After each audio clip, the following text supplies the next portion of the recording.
Hello hi ಸ್ನೇಹಿತರೆ, ಇವತ್ತಿನ ಈ ಒಂದು ವಿಡಿಯೋನಲ್ಲಿ ದ್ವಿತೀಯ PUCಯ ಅಕೌಂಟೆನ್ಸಿ 12 ಅಂಕದ ಇಲ್ಲಿ ಪ್ರಾಬ್ಲಮ್ ಸಾಲ್ಯೂಷನ್ ಮಾಡ್ತಾ ಇದ್ದೇನೆ. Question number 31 common size balance sheet. ಆಯಿತಾ, ನಿಮಗೆ ಹೆಚ್ಚಾಗಿ ಕಾಮನ್ ಸೈಜ್ ಬ್ಯಾಲೆನ್ಸ್ ಶೀಟ್ ಮೇಲೆ ಕ್ವೆಶ್ಚನ್ಸ್ಗಳು ಬಹಳ ಕೇಳಿದ್ದಾರೆ.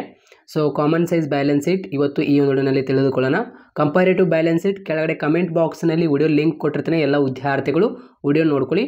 ಆ ಒಂದು ಪ್ರಾಬ್ಲಮ್ ಇಲ್ಲಾಂದರೆ ಈ ಒಂದು ಪ್ರಾಬ್ಲಮ್ ನಿಮಗೆ ಹೆಚ್ಚಾಗಿ ವಾರ್ಷಿಕ ಪರೀಕ್ಷೆಯಲ್ಲಿ ಕೇಳಿರುವಂತಹ ಪ್ರಶ್ನೆಗಳಲ್ಲಿ ಇದೇ ಕಾಮನ್ ಸೈಜೇ ಕೇಳಿದ್ದಾರೆ. ಕಂಪೇರೇಟಿವ್ ಒಂದು ನೋಡ್ಕೊಂಡ್ಬಿಡಿ ಎಮರ್ಜೆನ್ಸಿಗೆ. ಕೆಳಗಡೆ ಕಮೆಂಟ್ ಬಾಕ್ಸ್ನಲ್ಲಿ ಲಿಂಕ್ ಇರುತ್ತೆ, ಬಹಳ ಈಸಿ ಇದೆ. ಆಯಿತಾ, ಕಾಮನ್ ಸೈಜ್ ಬ್ಯಾಲೆನ್ಸ್ ಶೀಟ್ ಇಲ್ಲಾಂದರೆ ಕಂಪೇರೇಟಿವ್ ಬ್ಯಾಲೆನ್ಸ್ ಶೀಟ್, ಇಲ್ಲಿ 12 ಅಂಕದ ಒಂದು ಪ್ರಾಬ್ಲಮ್ ನಿಮ್ಮದು ಕಂಪ್ಲೀಟ್ ಆಗುತ್ತೆ.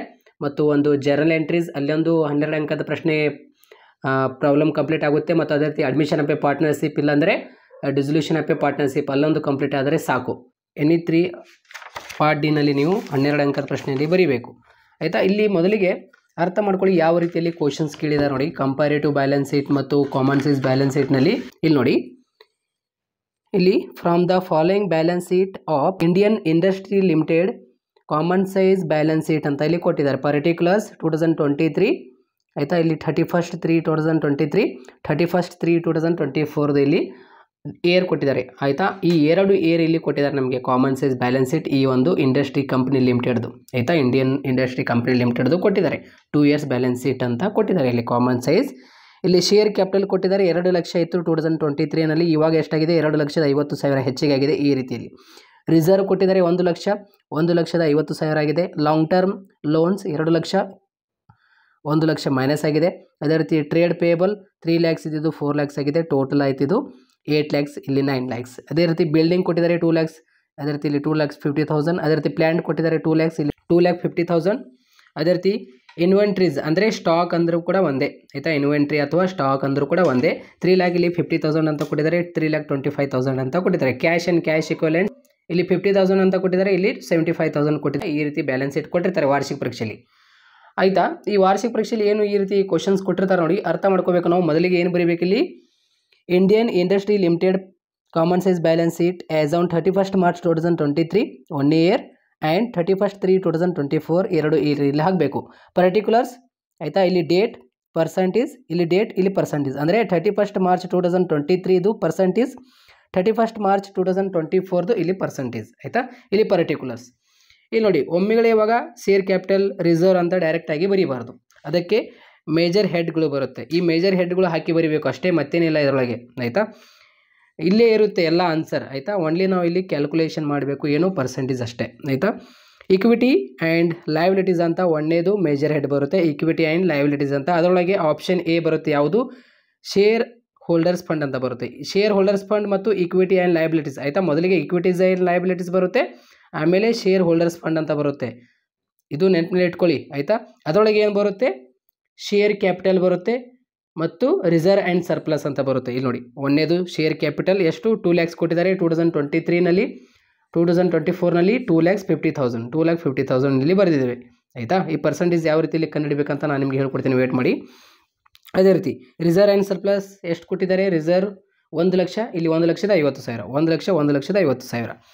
ಸೊ ಇವಾಗ ಇದು ಶೇರ್ ಹೋಲ್ಡರ್ಸ್ ಫಂಡ್ನಲ್ಲಿ ಈ 2 ಬರುತ್ತೆ. ಆಯಿತಾ, ಇವಾಗ ಆಪ್ಷನ್ ಬಿ ಯಾವುದು, ಇಲ್ಲಿ ನೋಡಿ, ಇವಾಗ ಲಾಂಗ್ ಟರ್ಮ್ ಲೋನ್ಸ್ ಅಂತ ಏನು ಕೊಟ್ಟಿದ್ದಾರಲ್ಲ, ಇದು ನಾನ್ ಕರೆಂಟ್ ಲಯಬಿಲಿಟೀಸ್ನಲ್ಲೇ ಬರುತ್ತೆ.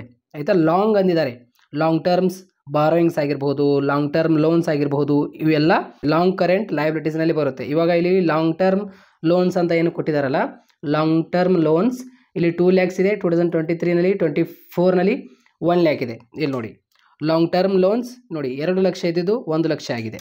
ಆಯಿತಾ, ಇವಾಗ ಅದೇ ರೀತಿ ಇಲ್ಲಿ ಟ್ರೇಡ್ ಪೇಯಬಲ್ ಅಂತ ಏನಿದಿಲ್ಲ, ಟ್ರೇಡ್ ಪೇಯಬಲ್ ಆಗಿರ್ಬೋದು, ಅದೇ ರೀತಿ ಬಿಲ್ಸ್ ಪೇಯಬಲ್ ಆಗಿರ್ಬೋದು, ಇವೆಲ್ಲ ಕರೆಂಟ್ ಲಯಬಿಲಿಟೀಸ್ನಲ್ಲಿ ಬರುತ್ತೆ. ಆಯಿತಾ, ಕ್ರೆಡಿಟರ್ಸ್ ಆಗಿರ್ಬೋದು, ಇವೆಲ್ಲ ಕರೆಂಟ್ ಲಯಬಿಲಿಟೀಸ್ನಲ್ಲಿ ಬರುತ್ತೆ. ಟ್ರೇಡ್ ಪೇಯಬಲ್ 3 ಲಕ್ಷ ಇದೆ 2023ನಲ್ಲಿ, 24ನಲ್ಲಿ 4 ಲಕ್ಷ. ಇಲ್ಲಿ ನೋಡಿ 3 lakh 4 lakh.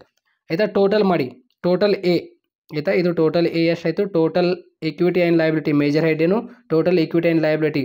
ಆಯಿತಾ, ಇದೆಲ್ಲ ಟೋಟಲ್ ಮಾಡಿದರೆ ಅವರೇ ಇಲ್ಲಿ ಕೊಟ್ಟುಬಿಟ್ಟಿದ್ದಾರೆ 8 lakhs 9 lakhs ಅಂತ. ಸೇಮ್ ಅದೇ 8 lakhs 9 lakhs. ಮೇಜರ್ ಬೇಸ್ನಲ್ಲಿ 100% ಇಲ್ಲಿ ಇಟ್ಕೋಬೇಕು, ಇಲ್ಲಿ 100, ಇಲ್ಲಿ 100. ಟೋಟಲ್ ಮಾಡಿರುವಂತಹ ಅಮೌಂಟ್ ಏನಿದಿಲ್ಲ ಅಲ್ಲಿ ಬೇಸ್ನಲ್ಲಿ ನಾವು 100 ಇಡಬೇಕಾಗುತ್ತೆ. ಈ ಒಂದು ಪರ್ಸೆಂಟೇಜ್ ನಾವು ಕಂಡುಹಿಡಿಬೇಕಂದ್ರೆ. ಆಯಿತಾ, 100 ಇಡಲೇಬೇಕಿತ್ತು, ಫಿಕ್ಸ್ ಇದೆ. ಆಯಿತಾ, ಇಲ್ಲಿ 100, ಇಲ್ಲಿ 100 ಟೋಟಲ್ ಇಯರ್ನಲ್ಲಿ ಇಡಬೇಕು. ಆಯಿತಾ, ಇದು ಟೋಟಲ್ನಲ್ಲಿ ಇದು ಟೋಟಲ್ ಏನಿದಿಲ್ಲ ಇಲ್ಲಿ 100 ಮತ್ತು ಇಲ್ಲಿ 100 ಇಡಬೇಕಾಗಿರುತ್ತೆ ನೀವು, ಆಯಿತಾ. ಇವಾಗ ಇಲ್ಲಿ ನೋಡಿ ಈ ಒಂದು ಪರ್ಸೆಂಟೇಜ್ ಯಾವ ರೀತಿಯಲ್ಲಿ ಕಂಡುಹಿಡಬೇಕಂದ್ರೆ 2 ಲಕ್ಷ ಡಿವೈಡ್ ಬೈ 8 ಲಕ್ಷ ಮಾಡಬೇಕು ಟೋಟಲ್. ಅಂದರೆ ಇಲ್ಲಿ ಇವಾಗ ನೋಡಿ 2 lac divide by 8 lac into 100 ಅಲ್ಲಿ ಇಲ್ಲಿದೆ ನೋಡಿ 100, ಇದೇ 100 ಫಿಕ್ಸ್ ಆಗಿರುತ್ತೆ, ಆಯಿತಾ. 2 lakhs divide by 8 lakhs into 100 ಮಾಡಿದರೆ 25 ಬರುತ್ತೆ. 1 lac divide by 8 lakhs into 100 ಮಾಡಿದರೆ 12.5 ಬರುತ್ತೆ. ನೋಡಿ 2 lakh divide by 8 lakh into 100 ಮಾಡಿದರೆ ಎಷ್ಟು ಬರುತ್ತೆ? 25 ಬರುತ್ತೆ. 3 lakh divide by 8 lakh into 100 ಮಾಡಿದರೆ 37.5% ಬರುತ್ತೆ. ಅರ್ಥ ಆಯ್ತಾ? ಅದೇ ರೀತಿಯಲ್ಲಿ ಇದು ಕೂಡ ಅದೇ ರೀತಿ ಕಂಡುಹಿಡಿಬೇಕು. ಇವಾಗ ನೋಡಿ 2,50,000 ಡಿವೈಡ್ ಬೈ 9 ಲಕ್ಷ ಇಂಟು 100 ಎಷ್ಟು? 27.78. ಅದೇ ರೀತಿ 1,50,000 ಡಿವೈಡ್ ಬೈ 9 ಲಕ್ಷ ಇಂಟು 100 ಎಷ್ಟು? 16.67 ಅಂತ. 1 lakh divide by 9 lakh into 100 ಎಷ್ಟು? 11.11. 4 lakh divide by 9 lakh into 100 ಎಷ್ಟು? 44.44%. ಆಯಿತಾ? ಈ ರೀತಿಯಲ್ಲಿ ಇವಾಗ ಇದು ಒಂದೇದಾಯ್ತಾ? ಇದು ಗೊತ್ತಾಯ್ತಾ? ನಾನ್ ಕರೆಂಟ್ ಲಯಬಿಲಿಟೀಸ್ನಲ್ಲಿ long term loans, long term borrowings ಅಂತ ಬರುತ್ತೆ. ಕರೆಂಟ್ ಲಯಬಿಲಿಟೀಸ್ನಲ್ಲಿ ಏನೇನು ಬರುತ್ತೆ? ಕರೆಂಟ್ ಲಯಬಿಲಿಟಿ ಆಗಿರ್ಬೋದು, ಬಿಲ್ಸ್ ಪೇಬಲ್ ಆಗಿರ್ಬೋದು, ಆಯಿತಾ. ಇದು ಆಪ್ಷನ್ ಎ ಆಯ್ತು. ಇವಾಗ ಏನಂದಿದ್ದಾರೆ ಇಲ್ಲಿ? ಇವಾಗ ಬಿಲ್ಡಿಂಗ್ಸ್ ಕೊಟ್ಟಿದ್ದಾರೆ, ಪ್ಲ್ಯಾಂಟ್ ಕೊಟ್ಟಿದ್ದಾರೆ, ಇನ್ವೆಂಟ್ರೀಸ್ ಕೊಟ್ಟಿದ್ದಾರೆ, ಕ್ಯಾಶ್ ಆ್ಯಂಡ್ ಕ್ಯಾಶ್ ಇಕ್ವಿವೆಲೆಂಟ್ಸ್ ಅಂತ ಕೊಟ್ಟಿದ್ದಾರೆ. ಇಲ್ಲಿ ಏನು ಕೊಟ್ಟಿರ್ತಾರಲ್ಲ ಅವರು ಡೈರೆಕ್ಟಾಗಿ ಕೊಟ್ಟುಬಿಟ್ಟಿದ್ದಾರೆ. ಅದಕ್ಕೆ ಮೇಜರ್ ಹೆಡ್ಗಳು ಹಾಕಿ ಇಲ್ಲಿ ನಾವು ಬರೀಬೇಕು ಅಷ್ಟೇ, ಮತ್ತೇನಿಲ್ಲ. ಇಲ್ಲಿ ಎರಡನೇದು, ಇವಾಗ ಒಂದೇದು ಹೇಗಾಯ್ತಲ್ಲ ಇಕ್ವಿಟಿ ಆ್ಯಂಡ್ ಲಯಬಿಲಿಟೀಸ್, ಇವಾಗ ಎರಡನೇದು ಅಸೆಟ್, ಆಯಿತಾ. ಅಸೆಟ್ನಲ್ಲಿ ಒಂದೇದು ಬರುತ್ತೆ ನಾನ್ ಕರೆಂಟ್ ಅಸೆಟ್. ನಾನ್ ಕರೆಂಟ್ ಅಸೆಟ್ ಅದರೊಳಗೆ ಫಿಕ್ಸ್ಡ್ ಅಸೆಟ್, ಆಯಿತಾ, ಆಪ್ಷನ್ ಎ. ಅದರೊಳಗೆ ಒಂದೇದು ಏನು ಬರುತ್ತೆ? Tangible asset, building, plant. Amount ಏನು ಕೊಟ್ಟಿದ್ದಾರೆ ಇಲ್ಲಿ? 2,50,000, 2,50,000, ಪ್ಲ್ಯಾಂಟ್ 2,50,000 ಸೇಮ್ ಕೊಟ್ಟಿದ್ದಾರೆ ಅವರು, ಆಯಿತಾ. ಇವಾಗ ಇನ್ವೆಂಟ್ರೀಸ್, ಕ್ಯಾಶ್ ಆ್ಯಂಡ್ ಕ್ಯಾಶ್ ಇಕ್ವಿವೆಲೆಂಟ್ಸ್ ಏನಿದೆಯಲ್ಲ ಇದು ಕರೆಂಟ್ ಅಸೆಟ್ನಲ್ಲಿ ಬರುತ್ತೆ. ಕರೆಂಟ್ ಅಸೆಟ್ನಲ್ಲಿ ಇನ್ವೆಂಟ್ರೀಸ್ ಅಂದರೆ ಸ್ಟಾಕ್ ಅಂದರೆ ಕೂಡ ಒಂದೇ, ಆಯಿತಾ. ಇನ್ವೆಂಟ್ರೀಸ್ ಸ್ಟಾಕ್ ಅಂದರೂ ಕೂಡ ಒಂದೇ. ಇನ್ವೆಂಟ್ರೀಸ್ ಮತ್ತು ಕ್ಯಾಶ್ ಆ್ಯಂಡ್ ಕ್ಯಾಶ್ ಇಕ್ವಿವೆಲೆಂಟ್ಸ್ ಎಷ್ಟು? 3,50,000, 3,25,000, 50,000 ಕೊಟ್ಟಿದ್ದಾರೆ, 75,000. ಇಲ್ಲಿ ನೋಡಿ ನಾವು ಇಲ್ಲಿ ಬರೆದುಕೊಂಡಿದ್ದೇವೆ. ಇವಾಗ ಪರ್ಸೆಂಟೇಜ್ ಯಾವ ರೀತಿಯಲ್ಲಿ ಕಂಡುಹಿಡಬೇಕು? 2 lakh divide by 8 lakh into 100 ಮಾಡಿದರೆ 25 ಬರುತ್ತೆ. 2 lakh divide by 8 lakh into 100 ಮಾಡಿದರೆ 25 ಬರುತ್ತೆ. 3,50,000 ಡಿವೈಡ್ ಬೈ 8 ಲಕ್ಷ ಇಂಟು 100 ಮಾಡಿದರೆ 43.75 ಬರುತ್ತೆ. 50,000 ಡಿವೈಡ್ ಬೈ 8 ಲಕ್ಷ ಇಂಟು 100 ಮಾಡಿದರೆ 6.25 ಬರುತ್ತೆ, ಆಯಿತಾ. ಅದೇ ರೀತಿ 2,50,000 ಡಿವೈಡ್ ಬೈ 9 ಲಕ್ಷ ಇಂಟು 100 ಮಾಡಿದರೆ 27.77 ಬರುತ್ತೆ.